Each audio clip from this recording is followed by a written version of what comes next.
미련한 자의 어리석은 소리에 대꾸하지 마라. 너도 같은 사람이 되리라. 미련한 자의 어리석은 소리엔 같은 말로 대꾸해 주어라. 그래야 지혜로운 채 하지 못한다.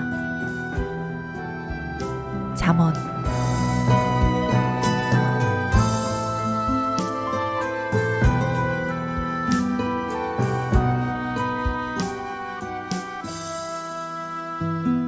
조지 오웰. 카탈로니아 창가.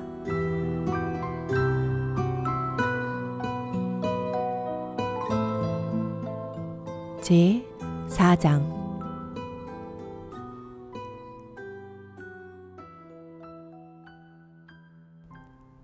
전선에 투입되어 석 주 정도 지났을 때 영국의 독립노동당이 보낸 20-30명의 파견대가 알구 피레에 도착했다.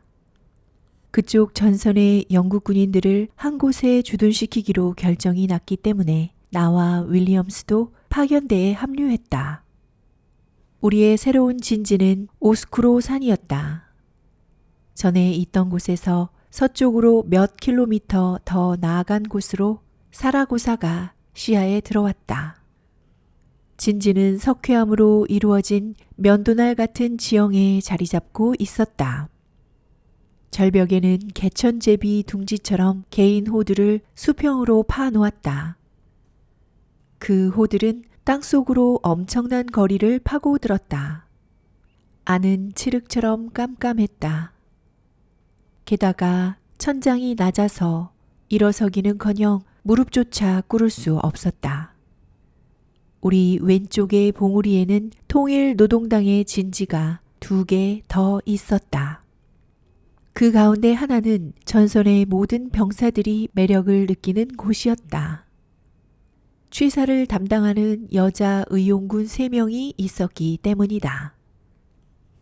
이 여자들이 딱히 아름답다고 할 수는 없었지만 이 진지의 다른 소대의 남자 병사들이 접근하는 것을 막을 필요가 있었다. 우리 오른쪽으로 500m 거리에는 통일사회당 진지가 있었다. 알쿠비에레로 향하는 도로가 휘어지는 지점이었다. 바로 그곳에서부터 도로의 주인이 바뀌었다.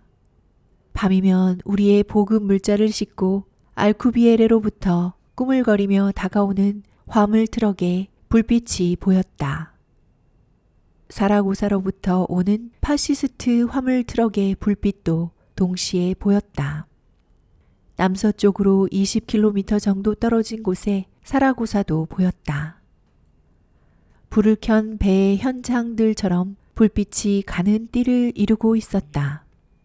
정부군은 1936년 8월부터 그 거리에서 사라고사를 지켜보았다. 그리고 지금도 지켜보고 있다. 우리는 스페인 병사 1명, 윌리엄스의 처남 라몬을 포함하여 30명 정도였다. 우리 외에 스페인 기관총 사수도 여남은 명 있었다. 언제나 끼어들기 마련인 짜증나는 사람 1-2명을 제외하면 모두가 알다시피 전쟁에는 쓰레기 같은 인간들이 꿰기 마련이니까. 영국인들은 신체적으로나 정신적으로나 예외적일 만큼 훌륭한 사람들이었다. 우리 가운데 가장 훌륭한 사람은 아마 보브 스마일리였을 것이다. 그는 광부들의 유명한 지도자의 손자였는데 나중에 발렌시아에서 덧없이 참혹하게 죽고 말았다. 언어 장벽에도 불구하고 영국 병사들과 스페인 병사들이 늘 잘 지낸 것을 보면 스페인 사람들의 성격을 잘 알 수 있다. 스페인 사람들 누구나 영어 표현 2가지씩은 알고 있었다. 하나는 오케이 베이비였고 또 하나는 바르셀로나의 창녀들이 영국인 선원들을 상대할 때 사용하는 말이었다. 아마 그 말을 이 글에 올린다 해도 식자공이 인쇄해주지 않을 것이다. 이번에도 전선 어디나 소강 상태였다. 이따금씩 땅땅거리는 총소리뿐이었다. 아주 드물지만 파시스트의 박격포가 터지기도 했다. 그럴 때면 우리 봉우리에 참으로 올라가 포탄들이 겨냥하는지를 살폈다. 이곳에서는 적이 지난번보다 약간 더 가까웠다. 아마 300~400m쯤 될 것이다. 적의 가장 가까운 진지는 바로 우리 맞은편 진지였다. 그곳에는 기관총이 배치되어 있었다. 그 총알 때문에 우리는 늘 유혹을 느껴 탄약을 낭비하곤 했다. 파시스트들은 소총 사격에는 거의 신경을 쓰지 않았다. 그러나 몸을 노출시키는 사람이 있으면 어김없이 기관총을 쏘아댔다. 그런데도 첫 부상자가 생긴 것은 열흘 정도 지나서였다. 우리 맞은편에 있는 부대는 스페인 부대였다. 그러나 탈주병의 말에 따르면 독일 하사관도 몇 명 있다고 했다. 과거에는 무어인도 있었다. 가엾은 사람들 추위에 얼마나 고생을 했을까. 그것은 전선 사이의 무인지대에서 무어인의 시체가 발견됨으로써 확인된 일이었다. 그는 이 지역의 구경거리 가운데 하나가 되었다. 우리 왼쪽으로 2~3km 더 가면 방어선이 끊겼다. 그곳의 넓은 땅은 지대가 낮고 숲이 울창했는데 파시스트들에게 속하지도 않았고 우리에게 속하지도 않았다. 낮이면 그쪽과 우리 모두 그곳으로 나가곤 했다. 소년단의 관점에서 보자면 재미없다고 할 수 없는 일도 아니었다. 그러나 적군이 나에게 가장 가까이 다가왔을 때도 몇백 미터는 떨어져 있었다. 낮은 포복으로 한참 기어가면 파시스트 방어선을 뚫고 어느 정도 거리까지 들어갈 수 있었다. 군주제주의자의 깃발이 나부끼는 농가들도 보였다. 그곳은 그 지역의 파시스트 본부였다. 이따금씩 우리는 소총으로 일제 가격을 가한 뒤 기관총들이 우리를 겨냥하기 전에 얼른 몸을 감추었다. 그러나 창문이나 몇 장 깨뜨릴 수 있었을까? 800m는 좋게 떨어진 거리였으니 그나마도 어려운 일이었다. 우리 소총 가지고는 그 거리에서 집도 제대로 맞출 수 없었으니까. 날씨는 대체로 맑았지만 추웠다. 한낮에는 가끔 해가 환하게 빛나기도 했다. 그러나 늘 추웠다. 산기슭 여기저기에 부리처럼 생긴 야생 크로커스의 녹색 열매가 보이기도 했고 붓꽃이 머리를 내밀기도 했다. 분명 봄은 오고 있었다. 그러나 느리게 왔다. 밤은 평소보다 추웠다. 새벽에 경계 근무를 끝내면 취사실에서 불을 떼고 남은 것을 긁어 모아 빨갛고 뜨거운 깐부기불 앞에 서 있곤 했다. 군화에는 좋지 않았지만 발을 녹일 수 있어 좋았다. 때로는 봉우리들 사이로 동트는 것을 보기 위해 이른 시간에 잠자리에서 빠져나오는 어려움도 마다하지 않았다. 나는 산을 싫어한다. 좋은 위치에서 바라다 보이는 아름다운 산들조차 싫다. 그러나 이따금 우리 뒤편 봉우리들 뒤로 동이 트면서 가느다란 황금색 빗줄기들이 검처럼 어둠을 가르고 이어 빛이 밝아지면서 가없이 펼쳐진 구름 바다가 붉게 물들 때 그 광경은 설사 밤을 꼬박 새고 난 뒤 무릎 아래로는 아무런 감각이 없고 앞으로 3시간은 아무것도 못 먹는다는 생각에 마음이 우울해질 때라도 한번 지켜볼 만한 가치가 있다. 나는 이 짧은 전쟁 기간 동안에 인생의 나머지 기간을 다 합친 것보다 더 많은 일출을 보았다. 바라건대는 앞으로 살아야 할 세월 동안 보아야 할 것들을 합친 것보다 더 많이 본 것이면 좋겠다. 우리 진지는 병력이 부족했다. 따라서 경계 근무 시간이 길었고 피로도 그만큼 심했다. 나는 수면 부족으로 약간씩 괴로움을 느끼기 시작했다. 이것은 아무리 조용한 전쟁 중에라도 피할 수 없는 것이었다. 보초 근무와 경찰 외에도 야간 경보가 울리면 언제든지 경계 태세에 들어가야 했다. 그런 것이 아니라도 발에 동상이 걸렸기 때문에 그 지긋지긋한 땅굴 속에서는 제대로 잠을 잘 수가 없었다. 전선에 투입되고 나서 처음 서너 달 동안에는 잠 한숨 못 자고 24시간을 버틴 적이 연암은 번을 넘지는 않았을 것 같다. 그렇다고 푹 자본 밤도 연암은 번은 넘지 않았다. 일주일에 총 20시간 내지 30시간을 자면 지극히 정상이었다. 이로 인한 결과는 생각만큼 나쁘지 않았다. 머리가 매우 멍해지고 산을 오르내리는 일이 되레 어려워지긴 했지만 몸은 건강했고 늘 배가 고팠다. 맙소사 얼마나 배가 고프던지 모든 음식이 맛있게 느껴졌다. 심지어 스페인에 있는 모든 사람이 보기도 싫어했던 그 어딜 가나 빠지지 않던 강낭콩조차도 얼마 안 되는 물은 몇 킬로미터 떨어진 곳에서 노새나 심하게 부려먹는 작은 당나귀에 실어왔다. 왠지 모르지만 아라곤 농부들은 노새한테는 잘해주었지만 당나귀는 구박을 했다. 당나귀가 움직이지 않으려 하면 불알을 걷어차기 일쑤였다. 초보급은 중단되었다. 성량도 줄어들었다. 스페인 사람들은 연유 깡통, 탄약 클립, 걸레 조각으로 올리브유 램프를 만드는 법을 가르쳐 주었다. 자주 있는 일은 아니었지만 행여 올리브 기름이라도 생기게 되면 램프 기름으로 사용했다. 램프의 불꽃은 깜빡거리며 연기를 내뿜었다. 밝기는 촛불의 4분의 1쯤 되는 것 같았다. 옆에 있는 소총을 찾을 수 있을 정도였다. 실전이 벌어질 기미는 거의 없었다. 포세로 산을 떠나면서 총알을 세보았는데 거의 3주 동안 적을 향해 딱 3발을 쏘았을 뿐이었다. 사람 하나를 죽이는데 총알이 1000발 들어간다고 흔히들 말한다. 따라서 내가 총알을 소비하는 속도를 고려할 때 20년이 지나야 파시스트 하나를 죽이게 되는 셈이었다. 오스쿠로 산에서는 적의 방어선이 더 가까웠고 총도 더 자주 쏘았다. 그러나 나는 틀림없이 한 사람도 맞추지 못했을 것이다. 사실 이 시기에 이 전선에서 사용되던 실질적인 무기는 소총이 아니라 확성기였다. 적을 죽일 수 없기 때문에 소리를 질렀다.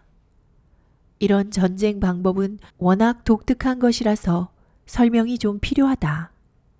서로 소리를 쳐서 들을 만한 거리에 위치한 참호들 간에 늘 시끄럽게 외치는 소리가 들리곤 하였다. 우리 쪽에서는 파시스타스, 마리코네스, 파시스트들은 호모라는 뜻이다. 한다. 파시스트들은 비바 에스파냐, 비바 프랑코 한다. 스페인 만세, 프랑코 만세라는 뜻이다. 또 우리 쪽에서 영국인들이 있다는 것을 알면 집에 돌아가라 영국 놈들아.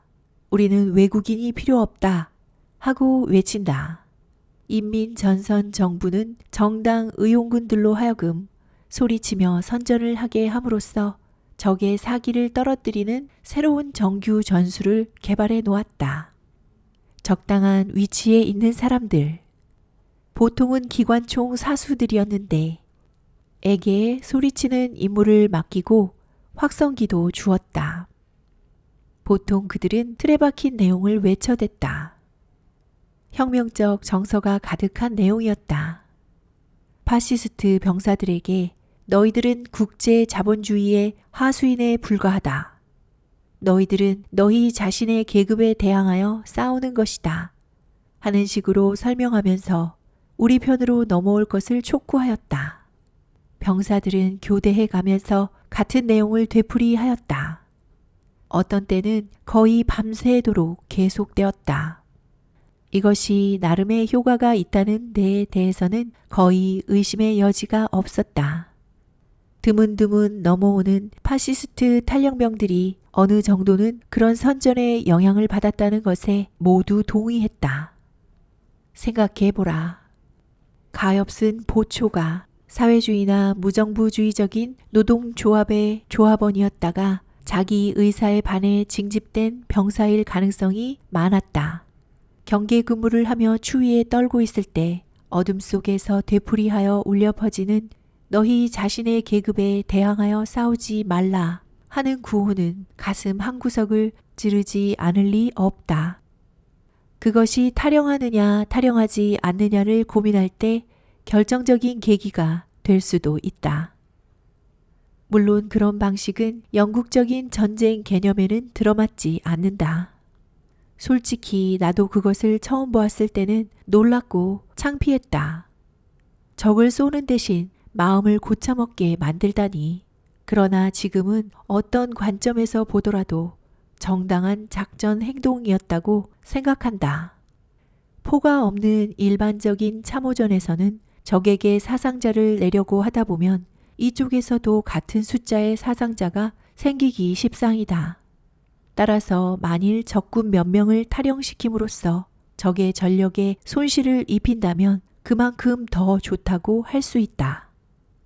사실 우리 입장에서도 시체보다는 탈영병이 더 낫다. 탈영병들에게서는 정보를 얻을 수 있기 때문이다. 그러나 처음에는 우리 모두 그런 행동에 당황했다. 스페인 사람들은 이것이 자기들 전쟁임에도 불구하고 별로 심각하게 받아들이지 않는 것 같았기 때문이다. 우리 오른쪽 아래편의 통일사회당 초소에서 소리를 지르던 사람은 이 일에서 가히 예술가라 할 만했다. 이따금씩 그는 파시스트들에게 혁명적 구호를 외치는 대신 우리가 그들보다 훨씬 더 잘 먹고 있다는 이야기를 해주었다. 그는 인민전선 정부가 배급하는 식량을 이야기할 때면 상상력을 약간씩 가미하곤 했다. 버터 바른 토스트! 우리는 그의 목소리가 쓸쓸한 골짜기 너머로 메아리 치는 것을 들을 수 있었다. 우리는 여기 앉아서 버터 바른 토스트를 먹고 있다. 버터 바른 토스트들이 얼마나 먹음직스러운지 너희도 알지? 나를 포함한 우리 모두는 그가 지난 몇 주 또는 몇 달 동안 버터라고는 구경도 못했음을 잘 알고 있었다. 그러나 몹시 추운 밤에 버터 바른 토스트 이야기를 듣고 많은 파시스트들의 입에 침이 고였을 것이다. 그가 거짓말을 한다는 것을 잘 아는 내 입에도 침이 고였으니 2월의 어느 날 파시스트 비행기 한 대가 다가오는 것이 보였다. 평소와 마찬가지로 기관총 한 대를 바깥으로 끌어다 놓고 총신을 위로 치켜 세웠다. 모두들 겨냥을 잘 하려고 바닥에 들어 누웠다. 고립된 우리 진지들은 폭격을 할 만한 가치가 없었다. 몇 대 되지도 않는 파시스트 비행기들은 대개 기관총 사격을 피하기 위해 멀리 선회했다. 그런데 이번에는 비행기가 곧장 우리 머리 위로 날아왔다. 너무 높이 날고 있어 총을 쏘아봐야 소용이 없었다. 그런데 비행기에서는 폭탄이 아니라 하얗게 반짝거리는 것들이 쏟아져 나와 공중에서 대굴대굴 굴렀다. 몇 개는 우리 진지 안에까지 퍼덕이며 들어왔다. 파시스트 신문 에랄도 데 아라곤이었다. 말라가 함락 소식이 담겨 있었다. 그날 밤 파시스트들은 설익은 공격을 했다. 나는 잠자리에 누워 반쯤 죽은 듯이 자고 있었다. 그런데 갑자기 머리 위로 총알이 빗발치듯 날아갔다. 누군가 호해대고 소리쳤다. 적의 공격이다. 나는 소총을 움켜쥐고 내 위치로 올라갔다. 진지 꼭대기에 있는 기관총 자리 옆이었다. 완연한 암흑이었다. 무시무시한 소음만 들렸다. 5정 정도의 기관총이 우리를 향해 총알을 퍼부어대는 것 같았다. 묵직하게 꽝꽝거리는 소리도 연달아 들렸다. 파시스트들이 자리를 뜨지 않고 자기들 흉벽 너머로 수류탄을 던지는 것이었다. 아주 멍청한 짓이었다. 깜깜했다. 골짜기 아래 왼쪽으로 소총에서 뿜어져 나오는 푸르스름한 불빛들이 보였다. 소규모의 파시스트들이 올라오고 있었다. 아마 정찰대였을 것이다. 어둠 속에서 총알들이 우리 주위를 날아가며 땅, 핑, 땅 하는 소리를 냈다. 포탄 몇 개가 휘파람 소리를 내며 지나갔다. 그러나 우리 근처에는 떨어지지 않았다. 그리고 대부분은 터지지도 않았는데 이 전쟁에서는 보통 있는 일이었다. 그러나 우리 후방의 봉우리에서 또 한 정의 기관총이 불을 뿜는 순간 나는 이제 끝이구나 싶었다. 사실은 우리를 지원하기 위해 올라온 기관총이었다. 하지만 당시에는 우리가 완전히 포위되었다는 느낌이 들었다. 우리 기관총은 금세 망가졌다. 그 형편없는 총알 때문에 늘 그 모양이었다. 한 치 앞이 보이지 않는 어둠 속이라 탄약 꽂을 때는 찾을 수도 없었다. 그냥 가만히 서서 총알을 맞는 것 외에는 달리 수가 없는 것 같았다. 스페인 기관총 사수들은 숨는 것을 경멸했다. 사실 그들은 일부러 몸을 노출했다. 나도 그렇게 따라할 수밖에 없었다. 하찮은 일이었지만 이런 경험은 매우 흥미진진했다. 총탄 사례를 받았다고 할 만한 경우는 이번이 처음이었다. 창피한 일이지만 무지하게 겁이 났다. 지금 생각해보면 총알이 빗발칠 때는 늘 똑같은 느낌이었던 것 같다. 총알에 맞는 것 자체가 무섭다기보다는 어디에 맞을지 모르기 때문에 무서운 것이다. 총알이 도대체 어디에 박힐 것인지 끊임없이 생각하게 된다. 그러다 보면 몸 전체가 불쾌할 정도로 예민해진다. 한두 시간이 지나자 사격이 뜸해지더니 이내 완전히 멈춰버렸다. 우리 편에는 부상자가 한 명뿐이었다. 파시스트들은 무인지대까지 전진하여 기관총을 두어 정 갖다 놓았다. 그러나 안전한 거리를 유지했다. 우리 흉벽으로 돌격하려는 시도는 하지 않았다. 사실 그들은 공격을 했던 것이 아니다. 말라가 함락을 유쾌하고 요란하게 축하하기 위해 그냥 총알을 낭비했을 뿐이다. 가장 중요한 것은 이 사건을 계기로 내가 신문에 나는 전쟁 소식을 더 이상 믿지 않게 되었다는 것이다. 하루인가 이틀인가 뒤에 신문과 라디오에서는 파시스트 기병대와 탱크가 맹공을 해왔지만 그것도 수직의 비탈을 영웅적인 영국인들이 다 물리쳐 버렸다고 보도했기 때문이다. 파시스트들이 말라가가 함락되었다고 말했을 때조차도 우리는 그 소식을 거짓말로 치부해버렸다. 그러나 다음날 좀 더 설득력 있는 소문이 돌았고 하루 이틀 뒤쯤 공식적으로 확인되었다. 이어 점차 수치스러운 이야기들이 새어나오기 시작했다. 아군이 총 한 발 안 쏘고 도시에서 철수했다는 것, 이탈리아 파시스트들이 싸울 상대가 사라지자 가엾은 민간인들에게 화풀이를 했다는 것, 그들이 민간인 가운데 일부를 150km나 쫓아가 기관총으로 살해해 버렸다는 것 등등 말이다. 그 소식을 듣고 전선 전체에 냉기가 흘렀다. 사실 여부야 어쨌든 간에 의용군의 모든 병사는 말라가를 잃은 것이 배반 행위 때문이라고 믿었다. 나는 그때 처음으로 배반이니 분열된 목표니 하는 이야기를 듣게 되었다. 이 때문에 내 마음속에 처음으로 이 전쟁에 대한 막연한 의심이 생겼다.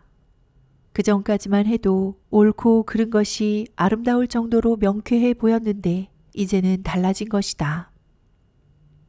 우리는 2월 중순에 오스쿠로 산을 떠나 그 구역의 통일 노동자당 부대 전체와 함께 우에스카를 포위 공격하는 병력에 합류했다. 우리는 화물 트럭을 타고 겨울 평원을 가로질러 90km를 달렸다. 잘라낸 포도 넝쿨에는 아직 싹이 트지 않았고 겨울 보리의 어린 눈들은 울퉁불퉁한 땅을 뚫고 막 머리를 내밀었다. 우리의 새로운 참호에서 4km 떨어진 곳에 우에스카는 마치 작은 인형의 집 도시처럼 깨끗하게 반짝거리고 있었다. 몇 달 전 시에타모를 점령했을 때 정부군을 지휘하던 장군은 즐겁게 말했다. 내일은 우에스카에서 커피를 마실 것이다. 그의 말은 거짓이 되었다. 여러 번 공격하여 많은 피를 흘렸지만 우에스카는 결국 함락되지 않았다. 내일은 우에스카에서 커피를 마실 것이다 하는 말은 의례적인 농담이 되어 전군의 입에 오랫동안 오르내렸다. 혹시나 내가 스페인에 다시 가게 된다면 반드시 우에스카에서 커피 한 잔을 마시고야 말겠다.